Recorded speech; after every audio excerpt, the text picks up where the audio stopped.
Well, this is all in the news lately. Charles Ramsey helped save 3 women who were being held captive in his Cleveland neighborhood at the home of one of his neighbors for more than a decade. And his interview with a local affiliate has won him international attention. But Ramsey's heroism has been quickly overshadowed by his over-the-top sound bites, which have also made him a YouTube sensation. Here to discuss the trend of black neighbors going viral is comedian and social commentator Jina Johnson and Roy Paul, an activist, and he's also a social commentator. Well, thank you guys so much for being here. Thank you for having us. Well, it's all about Charles Ramsey right now, isn't it? It should be. It should be, you say? Yes. Okay, so let's talk about this. Ramsey, he isn't the first black neighbor to go viral. Before him, there was Sweet Brown. She narrowly escaped a fire, and she said, "Lord Jesus, there's a fire." And then her other catchphrase was, "Ain't nobody got time for that," right? Ain't nobody got time for that. Yeah. Ain't nobody got time for that. Oh, okay. That's the remix. Gotta throw the remix in. You gotta throw the remix in. And before that, it was Antoine Dodson, and his line was, "Hide your kids, hide your wife," right? And before that, there was a woman talking about a hailstorm, and her line was "Kabooyah" or Kabooyah. Kabooyah, was that it? Okay, so what is it about these viral videos that we as a culture are drawn to? I mean, one of them has gotten more than 53 million views on YouTube. Yeah, What is it? We have what I call a laugh at ourselves mentality. Okay. And it really is a disorder, even if we're laughing at ourselves and it's to our own detriment. We love to see people who are worse off than we are, and the funnier that they are and the more charismatic that they are, we just love to laugh at it. And Janae, what do you think? I think that white people love it when black people sound fresh out of slavery. Wow. Fresh out. Well, I think black community likes it too, because we've been clicking on it and listening to it and sharing it virally just as much. And I think it's even different now because all the news outlets have picked these things up. Nightly news, the morning shows, they're actually showing these YouTube clips. Well, we love it, but we first, when we watch it, you know, our first response is to like lower your head in your hands and you gasp a little bit because he's missing a few teeth and he has to have a shape up. And so, you know, initially we have a little problem with it, but eventually we come to understand it's just great. It's funny, it's humorous, but yeah, it's a conspiracy. Is that what you want me to just get down to? Conspiracy. Well, listen, but I have to say, Shannon, piggybacking on your point, it's not just white people watching. No. Black people are watching these things too. Sweet Brown's video has more than 36 million views on YouTube. Antoine's has more than 53 million views on YouTube. People are laughing, but some people, you know, some people believe that this is pure and simple exploitation. It's like in the 70s and 80s where the reporters would always find that black woman with the rollers in her hair and ask her for the quote. Yes. So do you think this is just an update of that? Is that what we're seeing? Oh, absolutely. I think we've gotten to the point where journalism has stopped covering the issues and started making fun of the people who are making the stories. And that's where I think we have to draw the fine line. At the end of the day, these are actually human beings. They're people. Charles Ramsey is a hero. And we're not talking about the fact that he saved those 2 young women who were held captive for 10 years. We're talking about the fact that he's, he has, crack in his teeth and he has issues regarding the way that he looks and his disheveled appearance. And he likes McDonald's and ribs. And we love That's McDonald's. what we're talking and about. At the end of the day, it's about race and class. How do we view African Americans as a society? And we're feeding into the stereotypes that people have about us as a culture, that we don't look, as if we're going to a job interview, that we love McDonald's and bad food choices for our health. And so we need to get beyond the point of covering the issues from a myopic point of view and look at the broader picture. When we feed into these stories, we're feeding into how people see us as African Americans. But can I just say, I mean, isn't it okay to love Charles Ramsey? How can you watch it and not smile and not enjoy, and I'm a black woman, okay? So I love a fresh shape up, okay? So yes, but There's nothing like a fresh shape up, There's nothing Janae. like a fresh shape up. But I enjoyed how honest he was. That was going to lead me to my next question. I'm glad you went there. Isn't part of the allure of these videos is that in a world where everything is so contrived and so scripted, you have people that are just unbridled and honest. Yeah. And that's just raw with it. And that's people the appreciate upside. that. Absolutely, that's the upside, but that's not how the stories are being covered. If the story was, look at this honest guy who saved these 2 women, what a wonderful guy, let's help him get out of the situation that he's in, that would be an excellent story. That's not what we're talking about. Right. When you watch the videos, when I look on Facebook, everyone's going, look at his hair, look at his teeth. And that's not what the story should be about. Let's watch one of the videos. And we have some sound to listen to. Yes, please. My neighbor, you got some big testicles to pull this off, bro. Because we see this dude every day.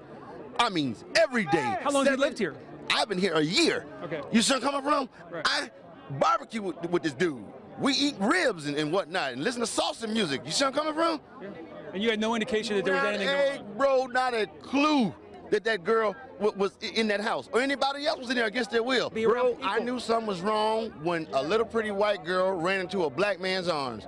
Something is wrong here. Oh, okay, so he was being honest, but it was funny as well. And actually, I have heard several people say that he is a hero, and they have focused on the hero aspect of that. But you can't help but listening to some of these comments. Yeah. He said testicles, ribs, and salsa, all in the same statement on the news. On the news. On the news. You know, one of the things that a lot of people don't know about Ramsey is that there was an FBI award for the recovery of these women.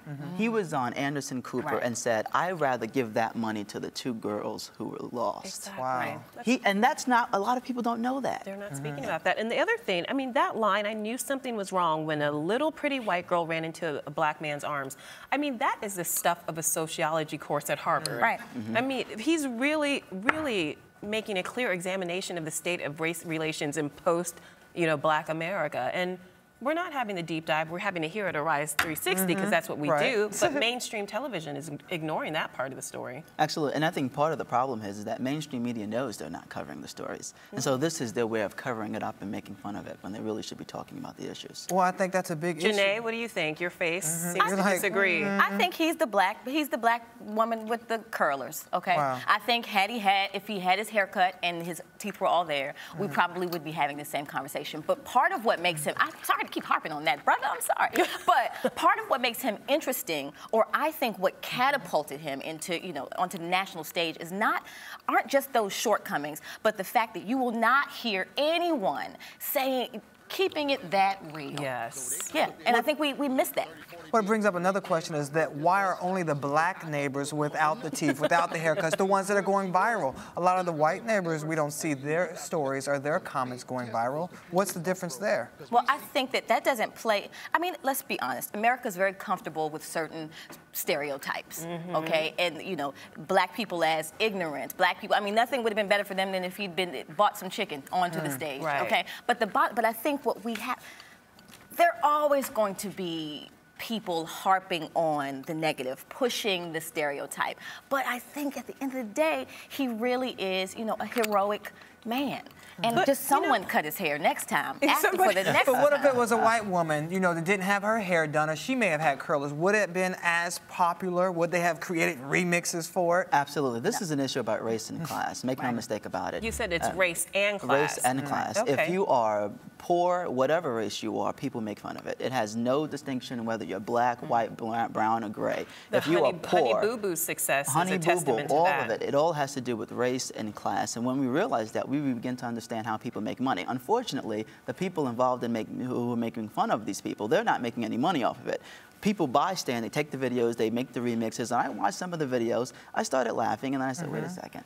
Why am I laughing at this? I mean, one of the things that struck me is that when I was watching the videos again is people are forgetting that Dodson, for example, he broke up an attempted rape of his sister.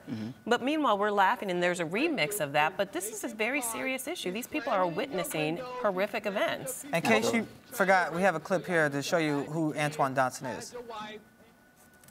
And there we go. Okay.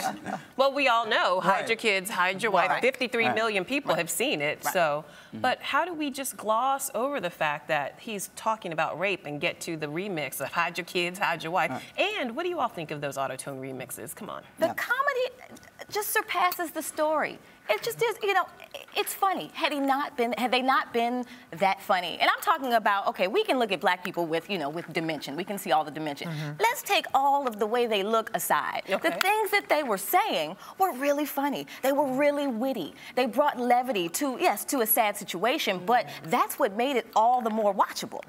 Unfortunately, hardcore issues don't sell. They don't make money. Yeah. And so when you watch CNN, and, there's no surprise when it's all about entertainment every time, because who would watch it otherwise? Well, are people being too sensitive? I mean, Janae, you're alluding to the fact that people may be being too sensitive. It isn't, I mean, it's human nature to sort of try to find the humor in tragedy, isn't it? I think think black people have a right to be angry anytime we see something like this. Okay. I think black people have the right to be angry most of the day. Oh, all right. But however, well, thank you for that. Should they be doing something about that anger? well, what can you do? I mean, the most I'd say, it would move me if people were to start a letter writing campaign to local news and ask those questions. Why do we see, you know, why are you going directly to the person with the curlers in the hair? Because as a black news person, that's not who I would go to in a different, you know, in a situation. And I don't just mean a black person. I mean, I wouldn't go to a white woman with curlers in her hair. Okay, so do you think some of the reporters are responsible for putting these images out there, or are they just trying to do their job and collect information from someone who saw something? They saw it first. This is the point. It's not enough to just look at an issue and say, this is how people are covering it, that's the story, so let's just accept it. We as a community, especially African Americans, have to take this responsibility personally. This is how the world is going to view us as African Americans. And ask yourself the question, is this how you want to be viewed? Do you want people to have the perception of us that's sweet brown? That's not the perception that we want. Even though that's her story, we need to actually dig a little bit deeper here. And yes, let her write. Go on television, talk about it. Have commentators who have experience in this talking about the issues. We have to combat this with truth. Speak truth to power, and that's how you're going to resolve the issue. I have to say, though, as a black journalist, I would have gone with the Charles Ramsey quotes, too. I mean, he makes great television, but I do think what I would have done, and also in the case of Sweet Brown, I would have given them an opportunity to present themselves in a more dignified way. And that's the like key. Sweet Brown, take off the scarf. I'm not going to allow you to be on TV in the scarf. But can they even see Charles beyond Ramsey, the scarf? pull the hair, you know, pull the perm back in a ponytail, brush that out before we put you on television. Well, and I think that what you mentioned earlier about having some onus on the reporters who are presenting these people in certain ways because they think that's the correct perception, or they even at this point could be saying this is going to go viral. Exactly. I'm going to go ahead and get the craziest person I can find so that I can get some type of fame out of this situation. And that's the sad part. Instead of actually reporting the story, we're talking about the people who are reporting the story themselves, and that's not journalism. That is, I'm sorry, there's no punchline for laughter. No, but it's a disgusting way of looking at human beings. Well, but this really is who they are. Right. Well, because when I saw Charles Ramsey on another show, and this was the next day, and that brother still did not have his haircut, okay? And he still had a cap to the back, a T-shirt on, and jeans. And everyone was sitting in a suit speaking to him, and he said brother about 17 times, and at the end gave the black man that was interviewing him a pound. That is who he is. Is he a caricature, or is he the freest black man I've ever met?